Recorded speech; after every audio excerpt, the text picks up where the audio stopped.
que es el tema de la intervención judicial y de las sociedades constituidas en el extranjero. Digo, me gustaría, aunque sea, dedicarle unos 20 minutos de alguna clase, porque puede ir en el parcial. Normalmente va en el parcial. Entonces, no me gustaría que haya algún tema que no ha sido desarrollado frente a las dudas que pudiera haber. Lo primero que vamos a hacer ahora es presentar una diapositiva de sociedades colectivas. Ustedes me dirán si la pueden visualizar.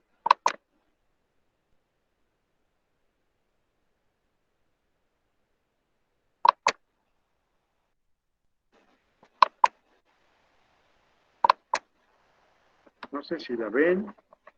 Ustedes me dicen si la pueden ver.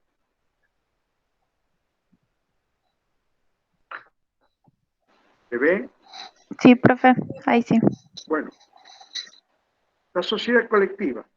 De cada una de las sociedades o de los distintos tipos sociales que nosotros estudiemos, siempre tenemos que revisar estos ítems, que son la responsabilidad, el acto constitutivo, la denominación social o la razón social, los aportes, la administración y representación, la remoción del administrador, etc.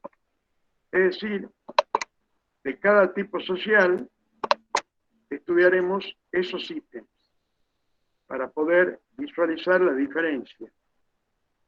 Bueno, lo primero, la sociedad colectiva como característica principal que todos, absolutamente todos los socios son ilimitadas, solidarias y subsidiariamente responsables. Reiterando ya, la ilimitación se refiere a la posibilidad de que algún acreedor o todos ataquen los bienes de los socios.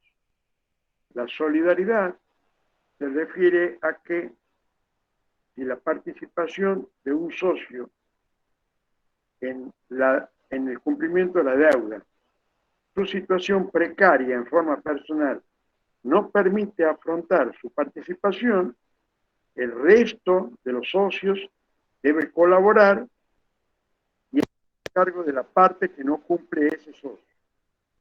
Y finalmente, la subsidiariedad está puntualmente referida a un beneficio, más que una responsabilidad, que es un beneficio.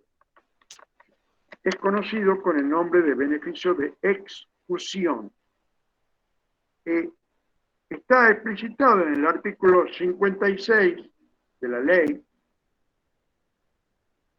pero desde la reforma del año 2015, también aparece en el Código Civil Comercial.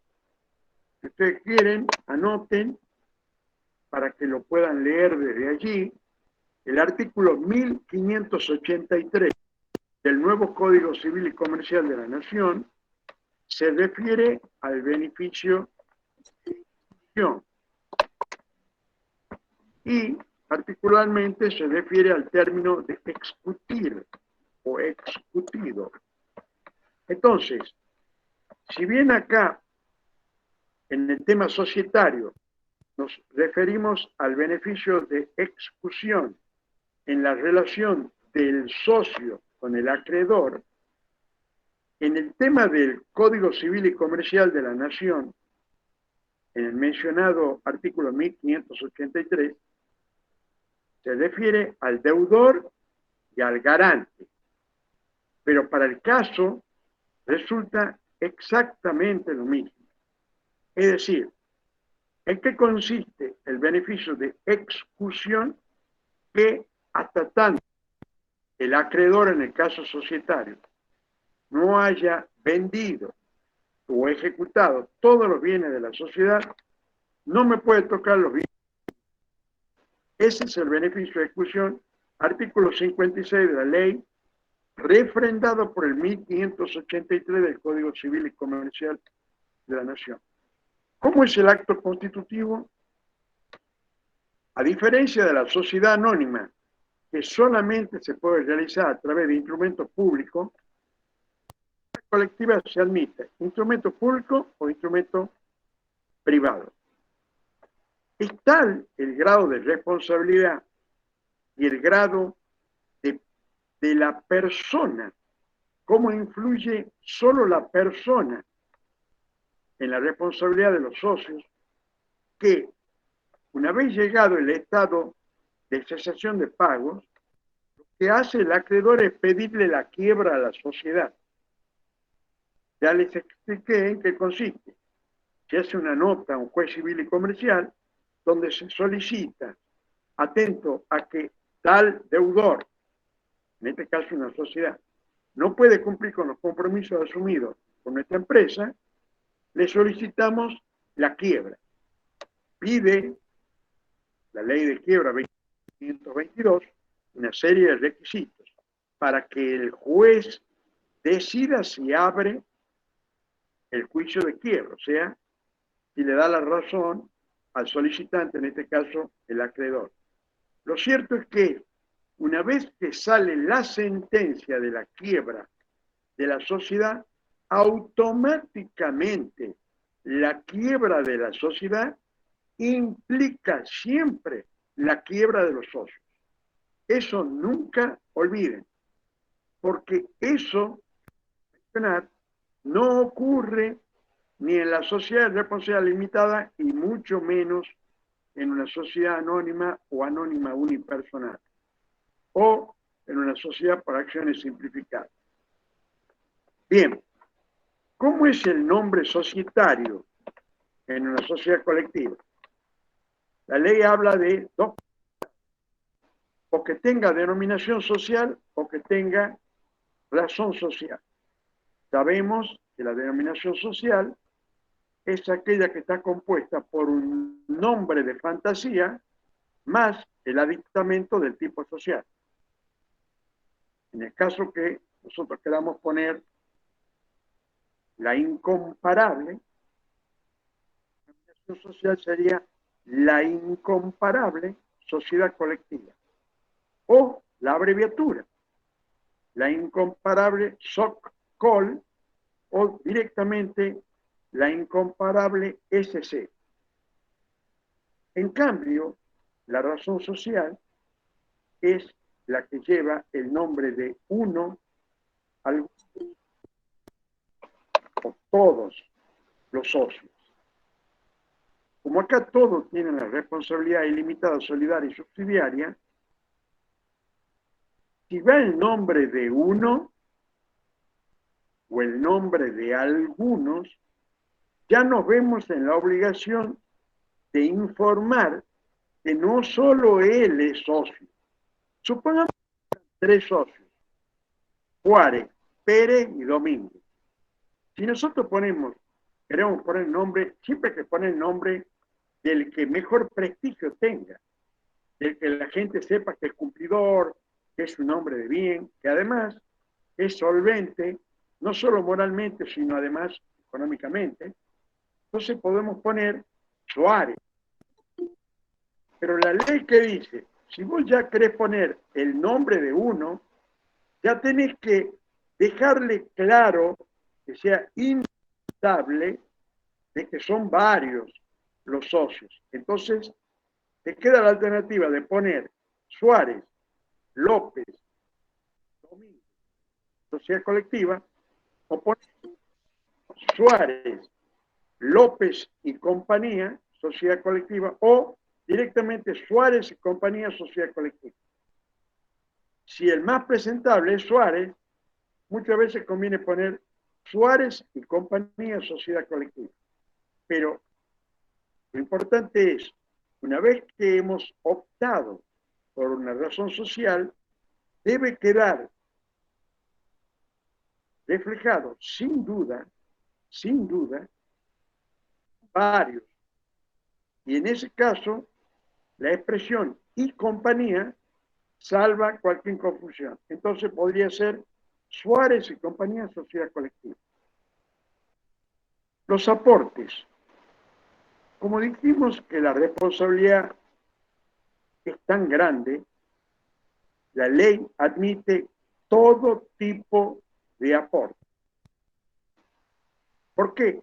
Y porque queda claro que si la sociedad llega a un estado de falencia, es decir, un estado de cesación de pago, y no puede afrontar sus compromisos, tenemos la posibilidad de atacarle los bienes personales.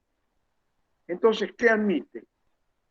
Bienes que consistan en obligaciones de dar bienes determinados en propiedad o en uso y goce. Y además, aceptamos obligaciones de hacer, es decir, la mano de obra, la prestación de algún servicio, oficio o profesión.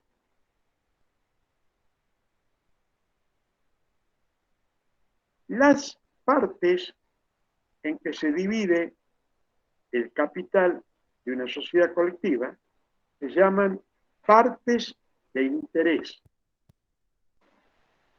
Y tal cual les había anticipado en otra clase, hay un artículo muy importante en la ley, lleva el número 57, que dice que los acreedores particulares de los socios pueden embargar sus partes de interés, mas no pueden ejecutar.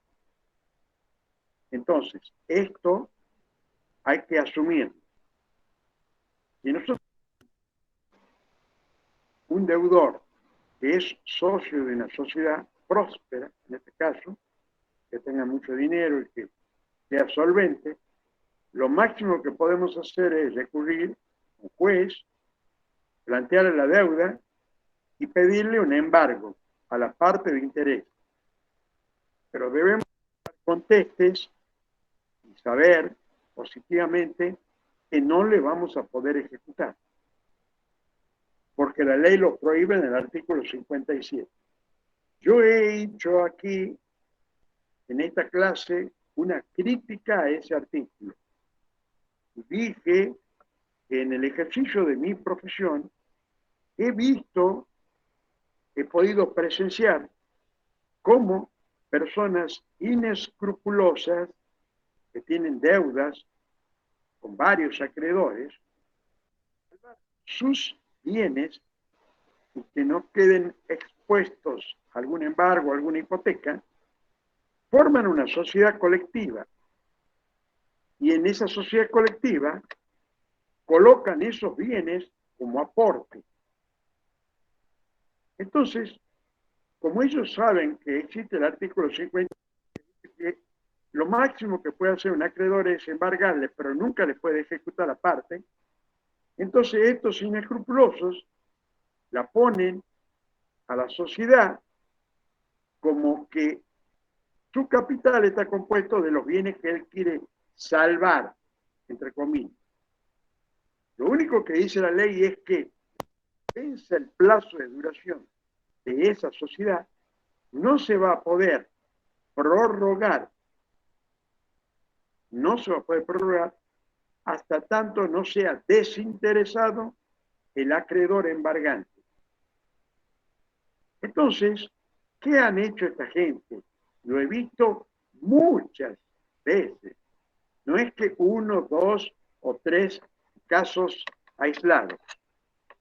El tipo hace una sociedad de la duración 99 años o 110 años, no sé. Ya van a morir todos. Sobre todo a él lo que le interesa es que muera el acreedor, para que no haya quien lo moleste, le pretenda cobrar. Y a la sociedad la deja inactiva. O sea, vos cumplís la obligación de que sea una sociedad regularmente constituida, haces sellar el contrato, certificar las firmas, inscribirlo, llenar los formularios, inscribirlo en el registro público, hacer lo que pide la ley. Entonces vos cumplís con la ley, pero la sociedad no mueve una moneda. Usted va a decir, ¿existe eso? Sí, claro que existe, y muchas hacen sociedades para tenerla inactiva. Y en esa sociedad capital está guardado todos los bienes que estos tramposos quieren salvar. Entonces, no olvidar artículo 57, la crítica que le hice, pésimamente redactado, he propuesto en innumerables congresos donde yo he concurrido, pero claro, cuando uno propone cosas buenas, todo el mundo mira para otro lado. No le interesa a los legisladores tomar en cuenta correcciones que son necesarias en una ley llena de ridiculeces, como es en este caso general de sociedades. Bien, en el tema de la administración, dice la ley que cualquiera de los socios o un tercero puede administrar la sociedad. En el tema de las sociedades de personas o de interés, como la colectiva, que es la más importante de estas sociedades,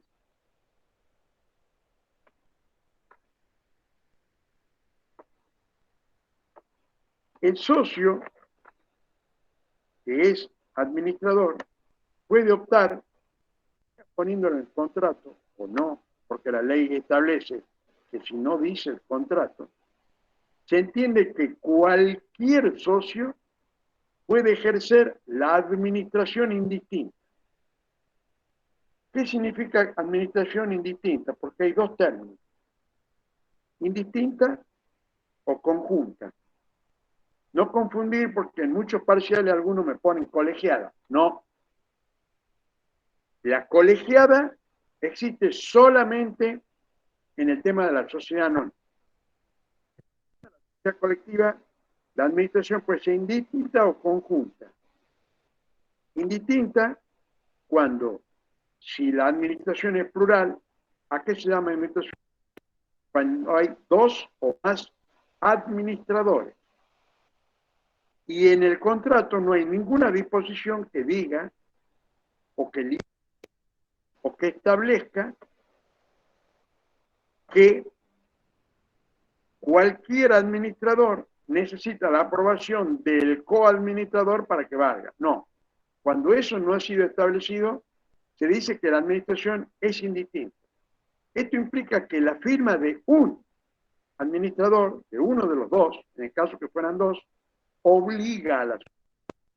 Es muy importante aprenderlo de memoria, asumirlo, estudiarlo párrafo por párrafo al artículo 58, el cual, dada la importancia, me encantaría leerlo. Es lo que voy a hacer, y dice textual: el administrador o el representante, acá tienen que entender esto.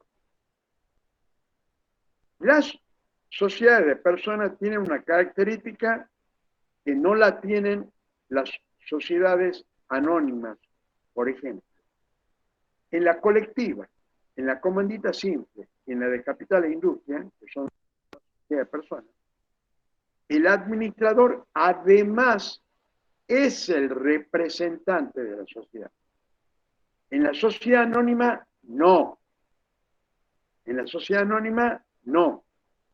Hay un administrador y hay un representante. O sea, esas dos funciones están unidas ni refundidas en una sola persona en el caso de una anónima. En este caso, sí.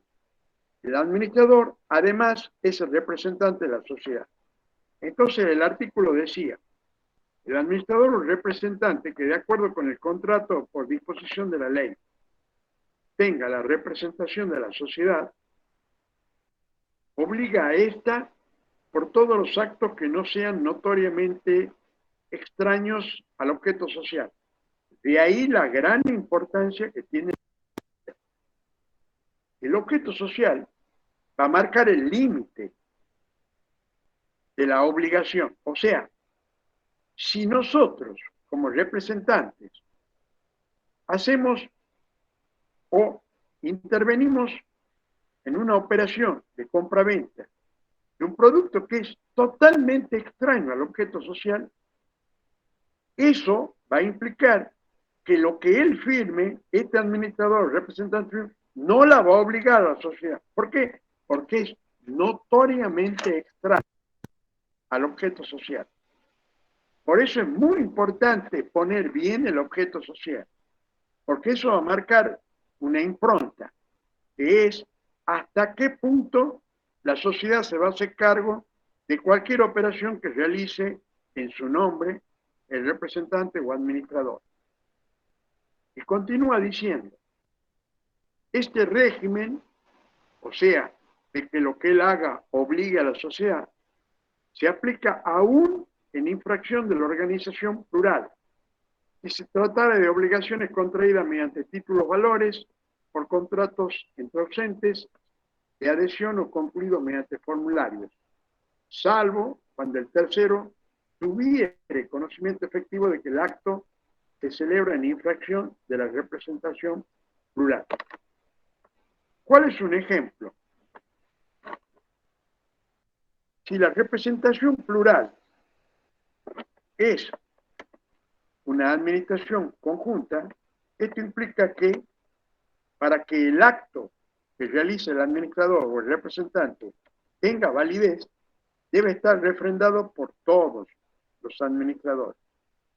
En el caso que fueren 3 los administradores, ya sean socios o terceros, la ley admite que un tercero extraño a la sociedad sea administrador. Si nosotros abrimos una cuenta corriente en un banco, deben registrar la firma los 3, si es que se decidió que la organización sea administración conjunta.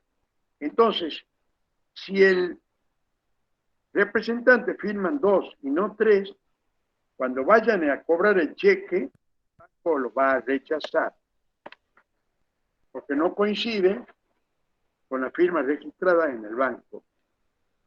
Igualmente, si firman un mutuo es un préstamo, o lo que se trata de que firmen, no va a tener validez si no están 3. Pero ahí la ley hace una pequeña digresión y dice que cuando lo que se ha realizado, esta operación, no es notoriamente extraña al objeto social, igualmente la obliga a la sociedad aún en infracción de la organización plural. Quiere decir que si nosotros compramos o vendemos golosinas, como era el ejemplo del contrato inicial que nosotros elaboramos en clase, y nosotros aparecemos comprando 15 motos para revender, eso no lo va a obligar a la sociedad. Pero si aparece comprando un camión de golosinas, por más que hayamos librado el cheque en infracción a la organización plural, lo mismo la sociedad queda obligada. En el caso ese que firme uno y no los 3, eso se llama infracción a la organización plural, porque no está cumpliendo con el requisito de que firme todo. Entonces, el artículo 58 es muy claro y dice que igual la sociedad queda por esa deuda o por ese compromiso, por más que no hayan firmado todos los administradores. Entonces, no olvidar en este acá de la administración el artículo 58. Quiere decir que ahí tienen 3 artículos que son importantes que les mencioné. El 56, que es el que se refiere al beneficio de ejecución. El 57, que es el que se refiere a la posibilidad de embargar, pero no ejecutar las partes de interés por parte de un acreedor particular de uno de nosotros. Y el 58, que habla de la responsabilidad de la... No olviden, son 3 artículos consecutivos que hablan de cosas diferentes, pero son fundamentales conocerlo en la vida societaria para poder asesorar bien a nuestros clientes. Bien, ¿qué es remoción del administrador? Remover un administrador es, en términos callejeros, correrlo. O sea, obligarlo a que se vaya. O lo obligamos a que presente la renuncia o directamente lo dejamos cesante. Eso es remoción del administrador. Dice que el administrador, socio o no, o sea, socio o tercero, aunque esté designado en el contrato, porque hay muchos casos en que no se designa el administrador en el contrato inicial, en el acto constitutivo. Simplemente cuando llega la cláusula de administración, se establece cómo va a ser el procedimiento para designar un administrador. Pero eso es optativo. Si ustedes quieren, lo ponen al nombre del administrador. Es porque ya los socios ya decidieron que él sea el administrador. Pero cuidado, no confundir administrador designado en el contrato con administrador designado en el contrato cuyo nombramiento fue condición expresa para la constitución de la sociedad. Eso es un caso extremo. La ley habla solamente de este tema. El administrador socio no, aún designado en el contrato, puede ser removido por decisión de mayoría absoluta sin causa, salvo pacto en contrario. Esto es muy importante. Quiere decir que cuando nosotros observemos que no nos gusta la gestión del administrador, no necesitamos una causa justa, no necesitamos esgrimir ningún argumento. Nos reunimos los socios, levantamos la mano y le damos un patadón. Y el hombre queda fuera de la administración. Nos deshacemos sin causa. Cuidado porque en otros tipos sociales no.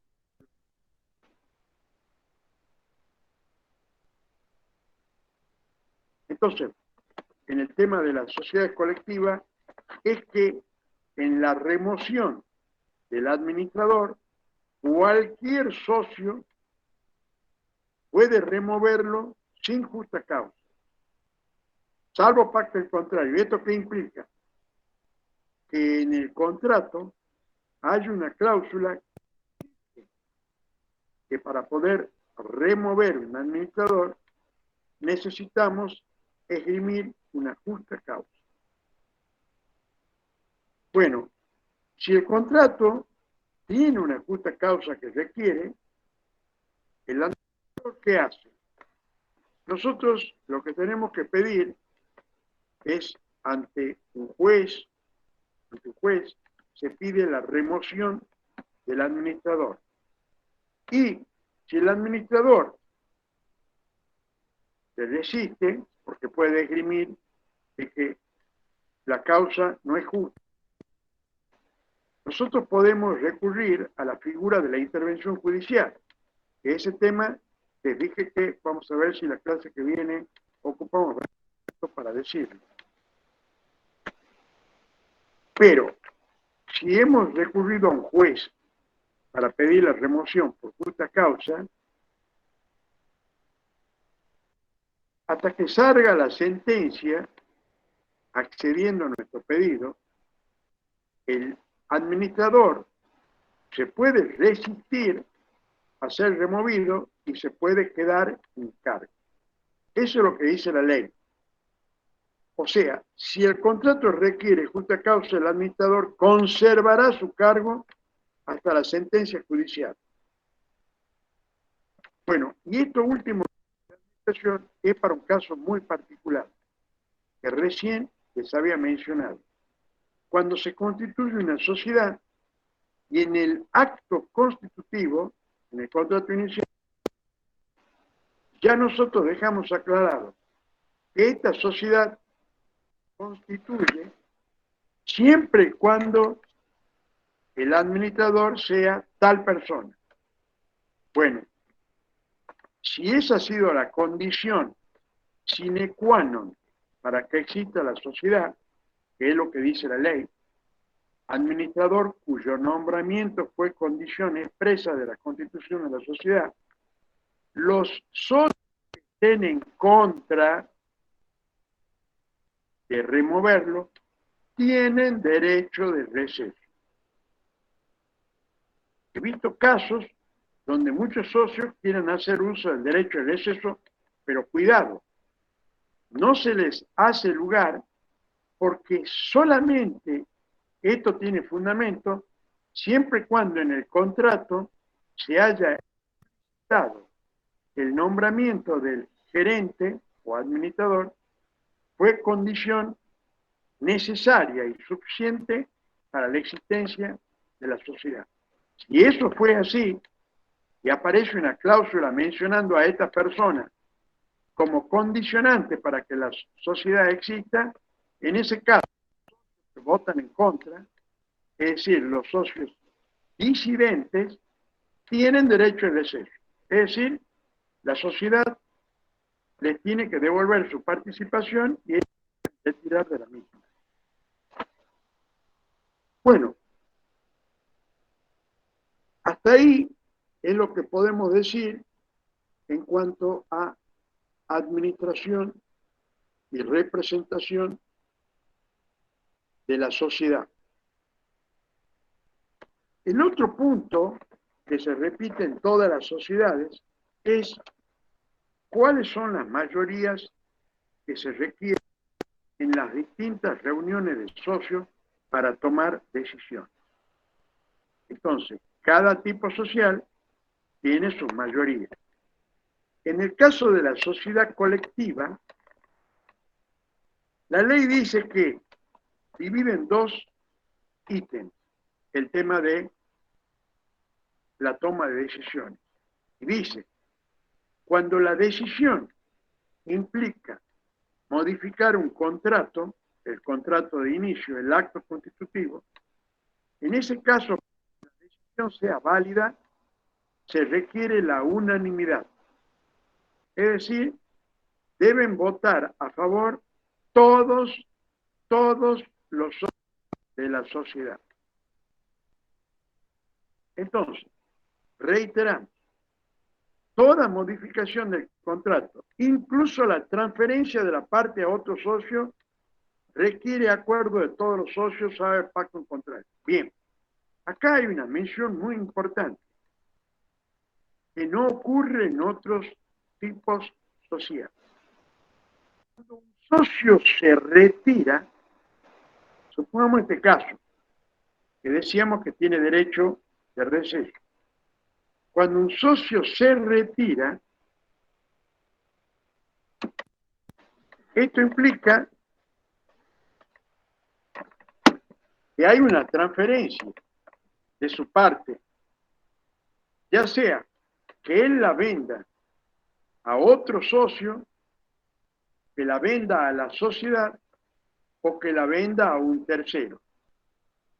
Entonces, para el caso de la transferencia de la parte de un socio, eso significa modificación del contrato, porque es una sociedad de personas. Y en la sociedad de personas son sociedades personales.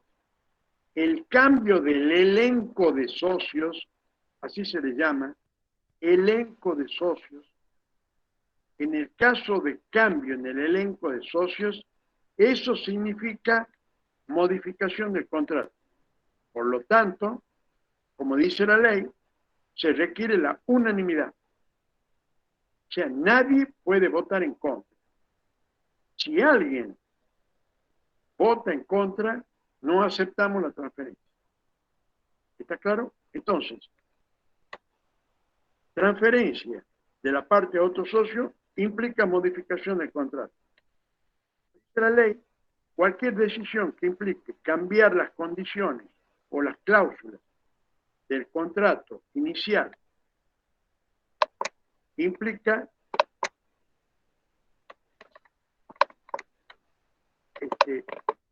una modificación del contrato. No sé quién quiere entrar ahí. Creo que Valivene, no sé si logró entrar. Ahí le puse admitir. En cambio, dice la ley que otras decisiones, como podrían ser aquellas inherentes al normal giro del negocio, por ejemplo, aprobación de balance, aprobación de contables, nombramiento del administrador, remoción del administrador, etc. Cualquier tema que se dé todos los días en la vida de la sociedad, no se necesita la unanimidad. ¿Qué mayoría pide la ley? La mayoría absoluta de capital presente. Entonces, reiteramos, para temas que implican modificación del contrato, incluida la transferencia de la parte de un socio a otro, inclusive a otro, porque puede ser que lo transfiera a un tercero, eso implica modificación del contrato, por lo tanto se requiere unanimidad. Cualquier otra decisión que no implique modificar el contrato, como ser nombramiento de administradores, remoción de administradores, aprobación de balance, aprobación de un nuevo sistema de compra, de un nuevo sistema de venta. Es decir, hay distintos temas que puede tratar la reunión de socios. Pero basta que un tema esté tocando alguna de las cláusulas del contrato constitutivo inicial, en ese caso se requiere la unanimidad. Bien. Con eso, digamos que estaría completado el tema de la sociedad colectiva. Después analizaremos las dudas que se puedan presentar. Lo que les quiero recordar es nuevamente lo que dije en las clases iniciales. Hoy pocas sociedades optan por este tipo social. Esta es la verdad. ¿Por qué? Porque nadie quiere arriesgar los bienes personales. Pero hay un condicionante muy importante que hace que muchas sociedades que vienen siendo colectivas desde antes se mantengan en el mismo tipo social. Y es el tema impositivo. Les puse un ejemplo para que ustedes lo puedan visualizar la diferencia. Si se trata de una sociedad de responsabilidad anónima o una sociedad anónima o de una sociedad de responsabilidad limitada, se toma el ejercicio fiscal, toma el balance, se ve la utilidad neta sujeta a impuestos y el Estado te cobra el 25% del impuesto a las ganancias. Si es menos de 5 millones. Después de eso ya va un importe fijo más un importe y una alícuota diferente. En cambio, si vos sos una sociedad colectiva, la declaración del impuesto a la ganancia es personal. Personal. Ustedes observen lo que ha hecho el gobierno. Claro, el gobierno de elecciones ahora se ha vuelto más populista que nunca. Ahora ha subido el sueldo mínimo no imponible a 175.000 mensuales. Entonces, si vos lo proyectas en un año, estamos hablando de más de 2 millones de pesos. Entonces, la utilidad, en el caso de la colectiva, se la declara por persona. Se divide la utilidad en la cantidad de socios que hay. Entonces, cada socio hará su declaración jurada. Y obviamente, en la declaración jurada de cada socio, se deduce las deducciones especiales de la categoría, que sería la categoría tercera. El impuesto de ganancia se refiere al comercio. Tenés deducciones de carga de familia, que permite un importe por la esposa y permite deducir un importe por cada hijo que vos mantienes. Y después de hacer todas esas deducciones, al final te pone un mínimo no imponible. Entonces, es muy difícil que en la declaración personal termine pagando algo. Normalmente no pagan nada. Entonces, si hay 3 o 4 socios en la sociedad, es muy conveniente que el tipo social elegido sea colectivo. Cada año nos vamos a ahorrar una punta de pesos que deberíamos pagar en el caso si fuera una SRL en concepto de impuesto a la ganancia. Ese es un beneficio muy importante de la colectiva. Por lo demás, es hartamente peligroso porque corre en riesgo nuestros bienes personales. Bien, el próximo tipo social vamos a tratar de ir andando un poco rápido porque necesitamos terminar para que el parcial del día 12 de octubre nosotros podamos llegar a completar todos los temas, inclusive sociedad de responsabilidad limitada, que va en el parcial. Entonces, el próximo tipo social que vamos a estudiar ahora es la sociedad en comandita simple. Bueno, no sé si me visualice, ¿dejó de ver ya en la diapositiva de colectiva o sigue estando ahí? Sí, ya lo se ve. ¿Todavía se ve? No, Ah, ya no se ve. Bien. Entonces ahora voy a presentar una diapositiva de sociedad en comandita simple.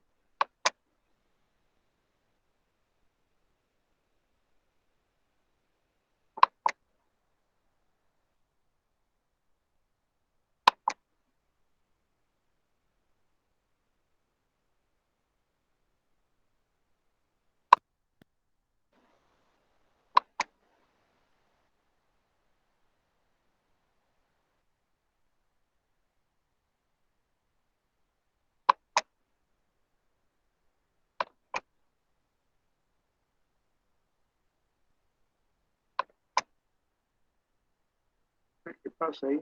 No lo ven, no, ustedes no ven la diapositiva. No, profe.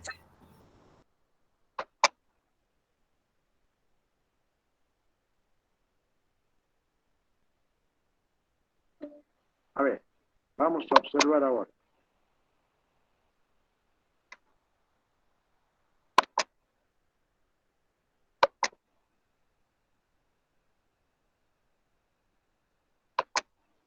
¿Se puede visualizar ahí o no?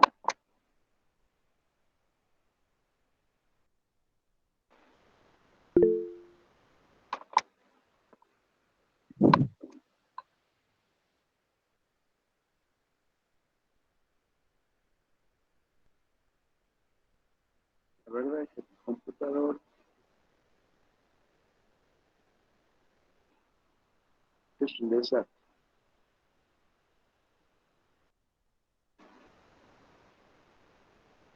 Pero bueno, si no se puede visualizar, se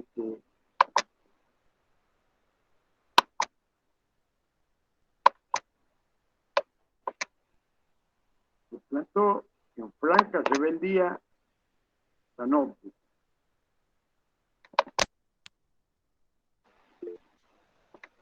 Bueno, a ver ahí, vamos a ver ahora si podemos presentarlo.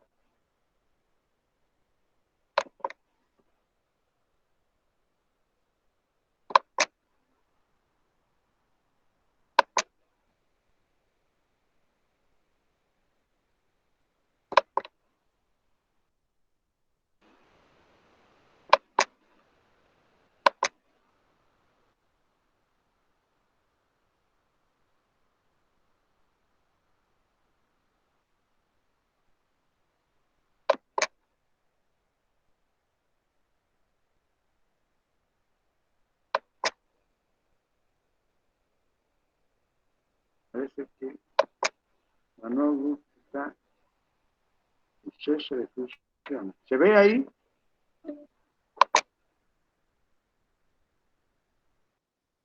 No, profe.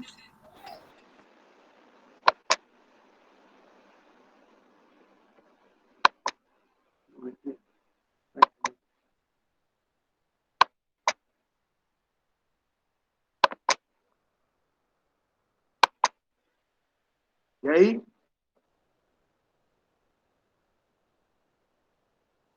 Todavía no. ¿No se puede ver? Yo lo veo. Ahora sí, profe. Sí, ahí se ve. Ahora sí. Bueno, dale. Vamos a ver sociedad en comandita simple. Muchas veces me gusta a mí, como siempre digo, poner ejemplos. Por ejemplo, en Tucumán, hablo de Tucumán, no de otro lugar, he visto muchos casos de sociedad en comandita simple en negocios de farmacias. O sea, les explico a ver si lo entienden. La farmacia es un comercio, como cualquier otro, con la diferencia de que como se ocupa de la venta, compra-venta de medicamentos y también de perfumería y otros rubros, hoy también ya han cambiado la farmacia hasta es un polirrubro. Qué sé yo, algunos veo que venden chicle, golosina, no sé, de todo. Pero el tema de las farmacias está regulado por el Colegio Farmacéutico. En el caso de Tucumán, está permitido y muy avanzado el tema de que una farmacia se constituya como sociedad en comandita simple. ¿En qué consiste esto? El Colegio de Farmacéuticos de Tucumán, siempre hablo de Tucumán, tiene un importe que fijan ellos, que es el honorario mínimo que debería cobrar un farmacéutico o farmacéutica. Es decir, ellos ¿qué hacen? Tratan de evitar de que el dueño de la farmacia los explote a los farmacéuticos. Entonces, mínimo, un honorario mínimo. ¿Qué hacen los negocios de la farmacia?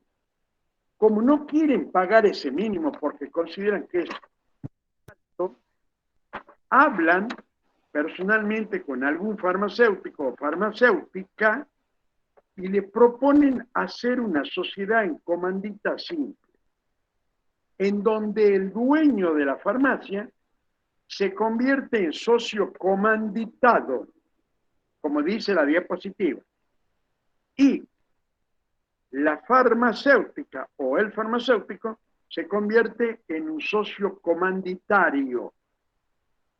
¿Cuál es la diferencia? El socio comanditado es aquel socio que tiene la responsabilidad ilimitada, solidaria y subsidiaria. O sea, es tal cual un socio de una sociedad colectiva. En cambio, el comanditario, en este caso sería la farmacéutica, responde únicamente con el capital que se obliga a aportar. Entonces, ¿qué es lo que hacen ellos? Le dicen, te hago ingresar como socia. Y entonces ustedes dirán, sí, bueno, pero ¿y cómo? Quiere decir que la farmacéutica solamente va a cobrar cuando haya ganancia. No, tiene un acuerdo por cuerda separada, o sea, paralela, y si que aparezca en ningún lugar, tienen acordado con la farmacéutica un importe mensual. Entonces ustedes como contadores, ¿cómo harían en la contabilidad? Tiene que aparecer, porque en algún lado, de algún lado sale el dinero. El dinero sale del capital de la sociedad. Entonces debería aparecer como una extracción a cuenta, como un pago a cuenta de utilidades. Lo cual hay que tener cuidado porque está bordeando la ilegalidad. Porque el artículo 62 de la ley general de sociedades pide que se distribuyan utilidades que no sean líquidas y realizadas. Entonces, lo pongo como ejemplo porque he visto varias, muchas, diría yo, farmacias en Tucumán que están hechas como sociedad en comandita simple. ¿Por qué? Porque únicamente para abrir una farmacia, el comercio solo puede funcionar si tiene un representante técnico. Y ese técnico tiene que tener el título de farmacéutico. O sea que vos no podés abrir un negocio de farmacia como si fuera una tienda, como si fuera un almacén o un supermercado. No, no, no, no. Además de tener los condimentos de cualquier sociedad que persigue fines de lucro, tiene que tener un representante técnico que tiene obligadamente que tener el título o el diploma expedido en el caso nuestro por la Universidad Nacional de Tucumán con el título de farmacéutica o farmacéutico.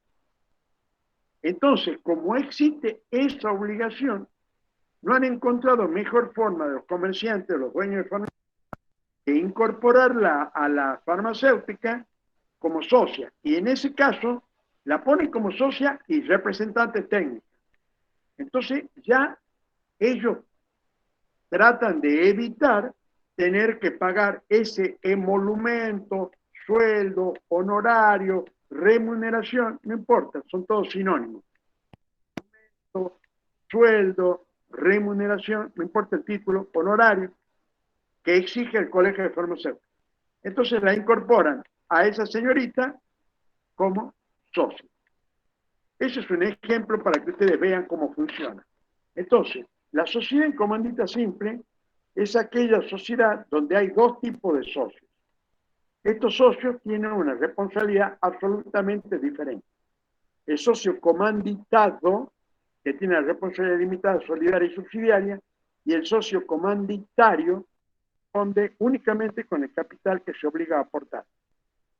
Bueno, al igual que en la colectiva, el acto constitutivo se puede realizar por instrumento público o privado.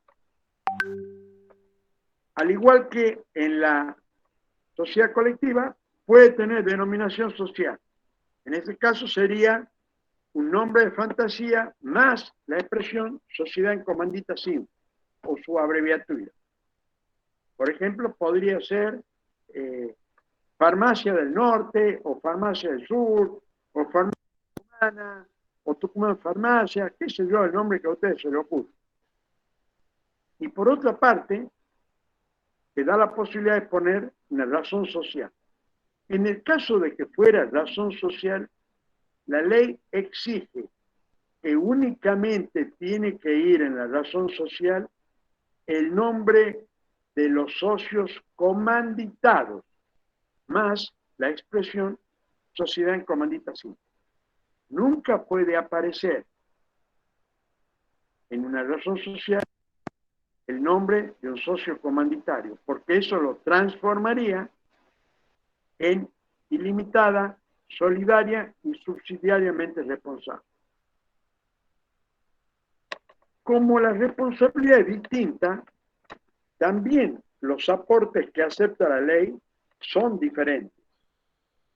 En el caso del comanditado, acepta todo tipo de aportes, al igual que en la sociedad colectiva. Obligaciones de dar, bienes, ya sea en propiedad o en uso y goce, y obligaciones de hacer.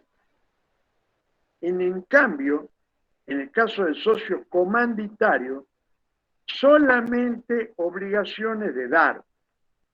Recordemos que cuando estudiamos aportes, decíamos que en la sociedad de responsabilidad limitada, en la sociedad anónima, solo se reciben obligaciones de dar bienes determinados en propiedad susceptibles de ejecución forzada.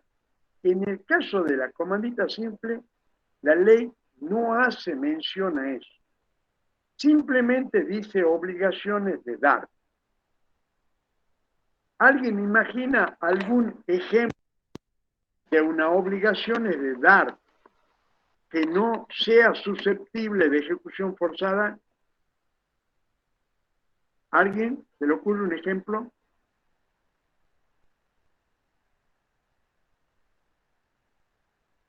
Parece que no. Bien.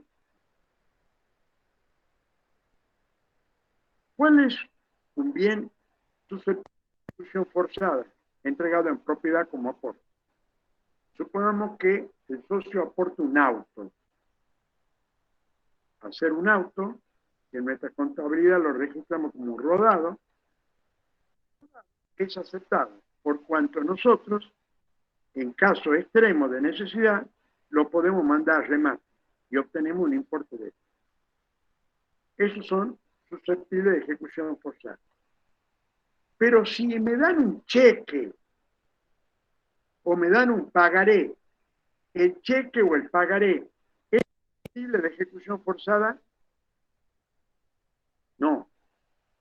En consecuencia, un ejemplo de obligaciones de dar, como en el caso de una comandita simple, es que el socio entregue como parte de su capital cheques, o sea, un crédito, o pagarés. Ese sería un ejemplo en donde son obligaciones de dar, pero no susceptibles de ejecución forzada. Bien, en el tema de la administración y representación, acá hay un fundamental de la ley. La ley dice que en la comandita simple solamente pueden ser administradores los socios comanditados o los terceros que se designen. Y la administración, al igual que en la colectiva, puede ser individual o conjunta. Aquí planteo una gran crítica que prohíbe al socio comanditario ser el administrador. Volviendo al ejemplo de la farmacia, digamos, la farmacéutica nunca podría ser administrador. Y lo que yo le pregunto a los legisladores es, ¿y por qué no? ¿Por qué puede venir un tercero? Porque la ley dice socio comanditado o tercero. Quiere decir que puede venir cualquier Juan de la calle y administrar la farmacia y la farmacéutica no la puede administrar. ¿Quién estaría más capacitado que una farmacéutica para administrar una farmacia? Otra de las burradas de esta ley.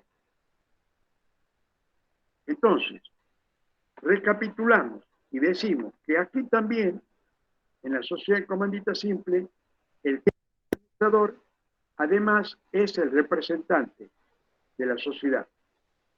Pero la ley solamente los circunscribe a los socios comanditados y a los terceros, prohibiendo expresamente que la administración sea ejercida por un socio comanditario.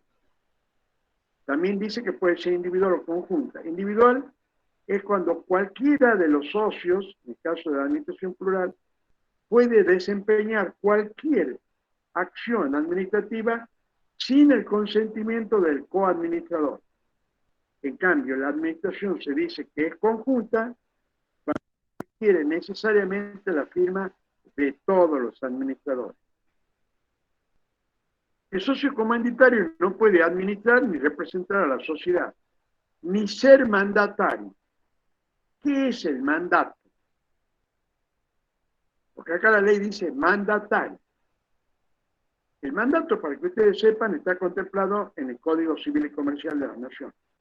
Mandato es un contrato en virtud del cual una persona encarga a otra persona la realización de algo en su nombre. Eso es un mandato. Si yo le encargo a una persona, anda y cómprame mercadería por mi cuenta, entonces ese es un mandato.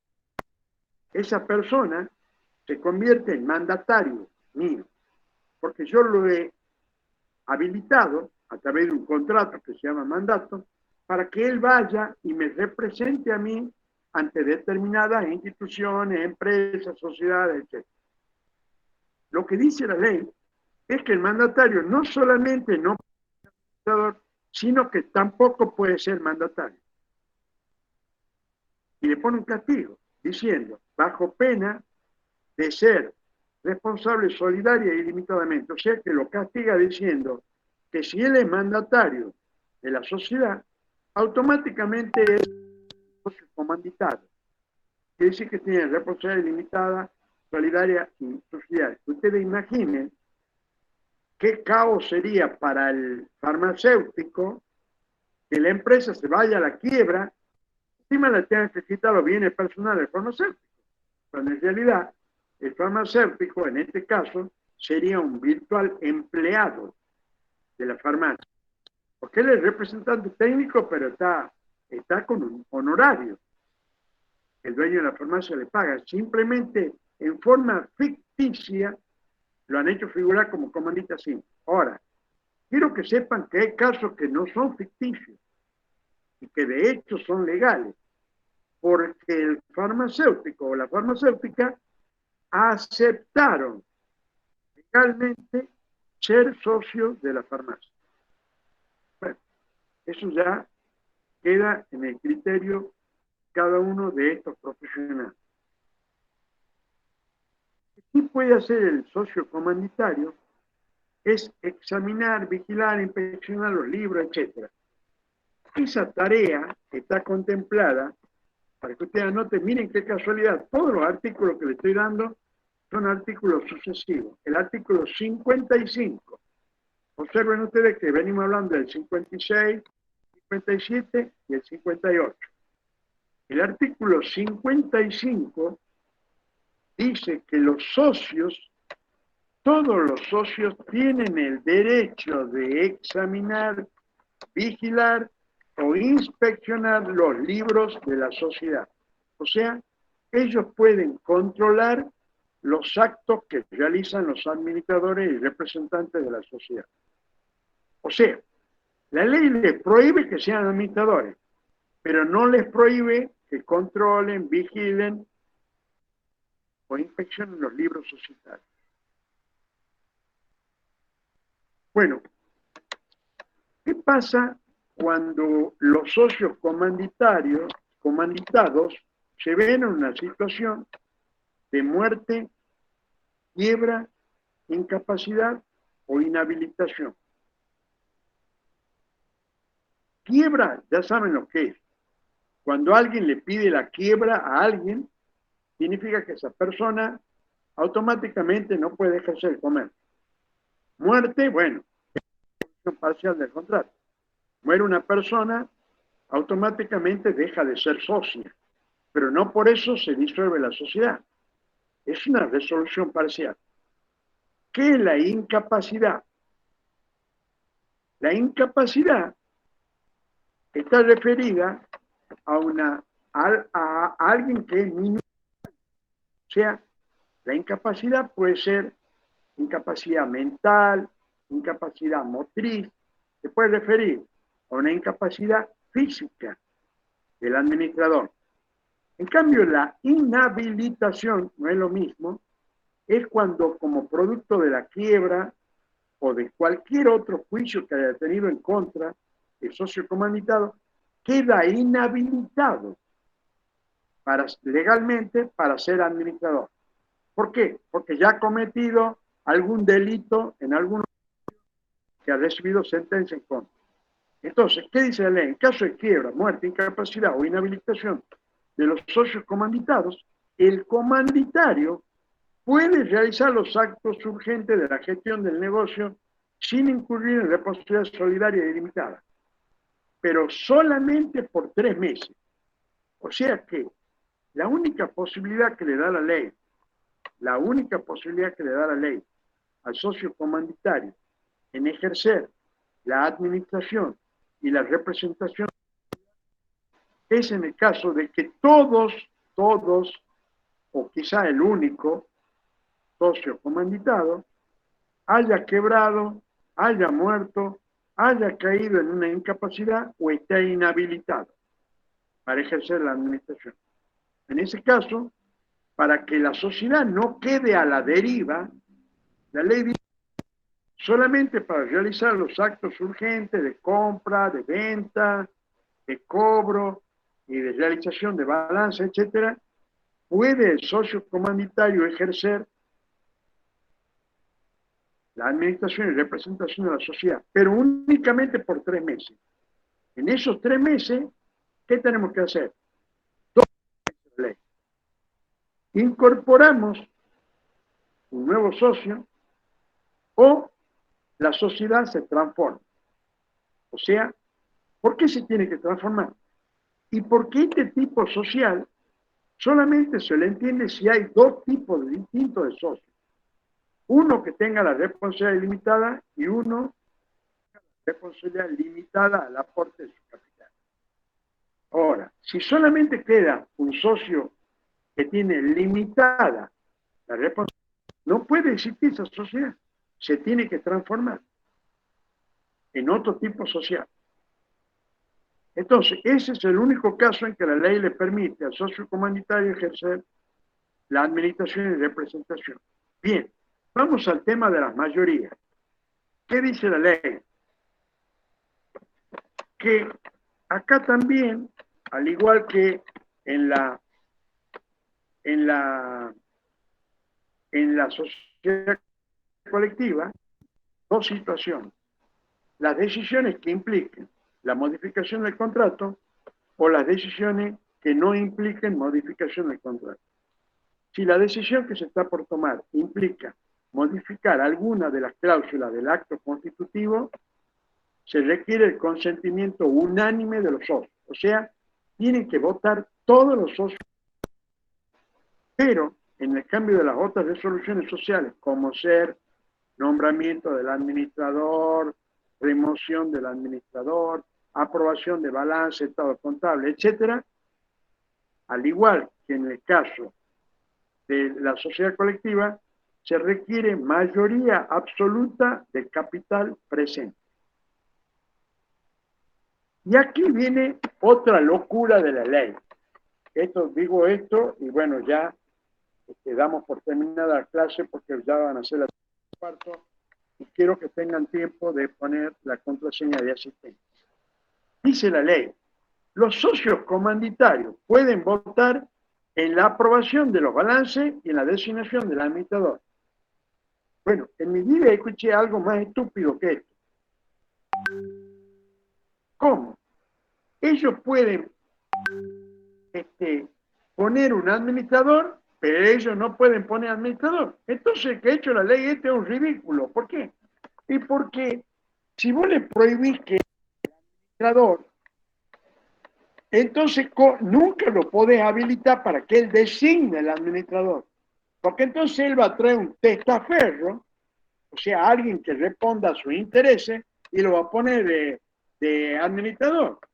Como por ejemplo, creo que el presidente de la nación es un testaferro de la vicepresidenta. Lo sabemos todos. Entonces, eso no puede ser. Si el socio comanditario tiene prohibido ser administrador, jamás podría él optar para designar un administrador. Porque entonces él estaría poniendo un tercero que lo represente y nadie se va a dar cuenta. Es una incongruencia, una incoherencia de la ley. Pero bueno, las cosas son así, es ley y está aceptado. Si se lo realiza, que sé que se lo realiza, pero para mí es absolutamente irregular e inconducente. Bien, voy a pasar a... Por favor, les pido y les reitero, las dudas que tengan, las anotan y las tratamos la clase siguiente, pero no se queden con la duda, no se queden con la duda, porque si ustedes dudan no tiene sentido que vengan a la facultad ni que estudien. Acá venimos para aprender, y para aprender la única manera de aprender es preguntando, sacarse las dudas y estar completamente seguro de lo que se está estudiando para poder... Bueno, la contraseña del día de hoy es G, X, Y, cuando digo Y, digo latina, H, P, J. Entonces, reitero, G, X, I latina, H y J.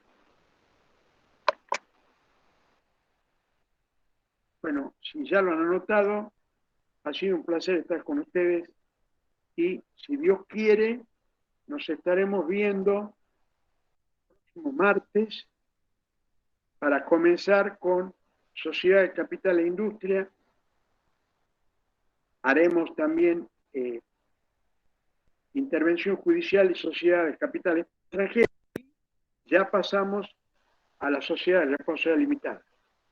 Bueno, sí, ahí estoy viendo, GXI HPJ. Perfecto. Esa es la contraseña. Muchas gracias y buenas tardes. Gracias, profe. Gracias.